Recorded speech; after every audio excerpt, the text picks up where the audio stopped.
अगर आजाद हिंद फौज इतनी पावरफुल थी, अगर सुभाष चंद्र बोस जैसा लीडर उसके पीछे था, फिर ब्रिटिश एम्पायर को डराने वाली ये आर्मी जीत के बिल्कुल पास आकर हार कैसे गई? और अगर मैं आपसे कहूं, आजाद हिंद फौज को ब्रिटिश ने नहीं, बाल की ज्योग्राफी, टाइमिंग और ग्लोबल पॉलिटिक्स ने हराया था। ये कहानी गन्स और सोल्जर्स की नहीं, ये कहानी है गलत अलायंस, गलत टाइम और इनविजिबल जियोपॉलिटिक्स की। Problem setup. हिस्ट्री बुक्स हमें एक सिंपल लाइन सिखाती हैं, आजाद हिंद फौज ब्रिटिश से हार गई।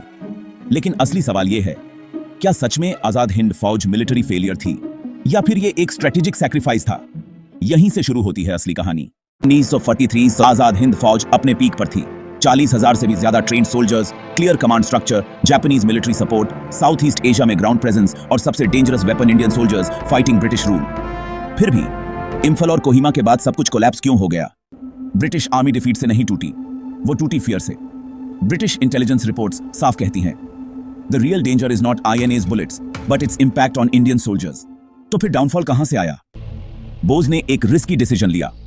Enemy of my enemy is my ally. Japan ने आजाद हिंद फौज को सपोर्ट किया, आर्म्स, ट्रेनिंग, लॉजिस्टिक्स। लेकिन यहां एक साइलेंट प्रॉब्लम पैदा हो रही थी, हिडन फ्लॉ। जापान की वॉर स्ट्रेटेजी इंडिया सेंट्रिक नहीं थी।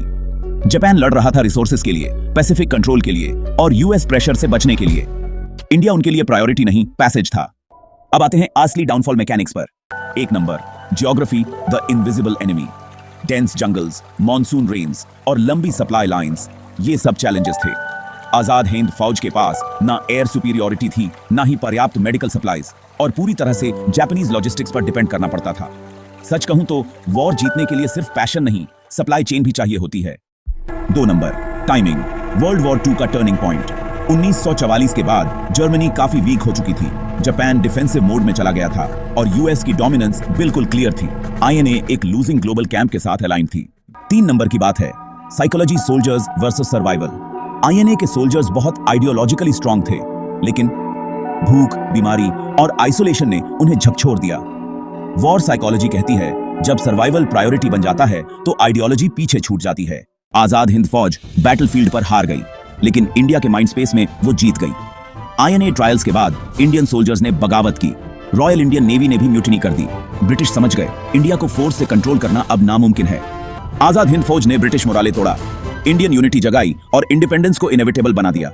आईएनए का डाउनफॉल एक्चुअली ब्रिटिश एम्पायर का काउंटडाउन था। इतिहास हमें एक डेंजरस इल्यूजन देता है, जो जीता वही हीरो। लेकिन रियलिटी ये है, कभी कभी हार जीत बैटलफील्ड पर नहीं, नैरेटिव और साइकोलॉजी में होती है। आजाद हिंद फौज मिलिट्री विक्ट्री नहीं जीत पाई, बट मेंटल इंडिपेंडेंस जीत गई, और वही इंडिपेंडेंस उन्हीं एफर्ट्स की वजह से 1947 में रियलिटी बन गई। अगर आपको लगता है कि आजाद हिंद फौज को हिस्ट्री ने अनजस्टली जज किया, तो कमेंट में लिखो, INA was not a failure. और अगर आपको ऐसे deep cinematic truth based stories पसंद हैं, तो चैनल को सब्सक्राइब करो, क्योंकि अगली कहानी हिस्ट्री का एक और अनकंफर्टेबल ट्रूथ एक्सपोज करेगी।